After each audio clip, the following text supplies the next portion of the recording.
পশ্চিমবঙ্গে বিজেপি সরকার আসার পর হিন্দুদের দুশ্মন মুসলিমরা নয়, হিন্দুদের দুশ্মন হচ্ছে হিন্দুরাই। কারণ যেমন ধরো, গরু কাটা আইন মানা করার পর মুসলিমরা বিরোধী না হলেও হিন্দুরা বিরোধী হয়েছে।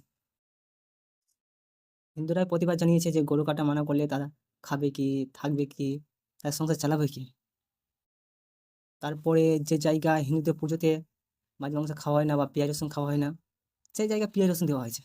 আর কারা দিচ্ছেন জানেন? হিন্দুরাই। এখানে হিন্দুদের দূষণ মুসলিমের নয়, এখানে হিন্দুদের দূষণ হলো হিন্দুরাই। কিছু কিছু মানুষ আছে যারা নিজেকে হয়তো বেশি মহান মানে বা তারা নিজেকে কৃষ্ণ ভক্ত মানে, তবে তারাই হলো আসল হিন্দুদের দুশ্মন। তারা হয়তো গলায় তুলসী মালা পরে, হয়তো তারা ভালো দেখায় ওপর থেকে, তবে ভিতর থেকে তারাই হলো সবচেয়ে বড় হিন্দুদের দুশ্মন। বুঝলা? মুসলিমরা এখানে কোনো দুশ্মন নেই, মুসলিমরা ঠিক আছে, কিন্তু এই হিন্দুরাই হিন্দুদের বড় হয়ে দুশ্মন হয়ে দাঁড়িয়েছে। একবার খেয়াল করে দেখবেন, যেখানে মুসলিমরা মানে বিরোধী না হলেও হিন্দুরা হিন্দুদেরই বিরোধী হয়েছে বারবার।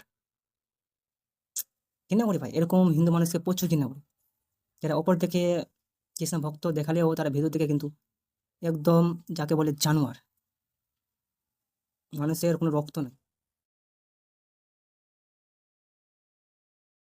যাই হোক, রাধে রাধে, জয় শ্রীকৃষ্ণ।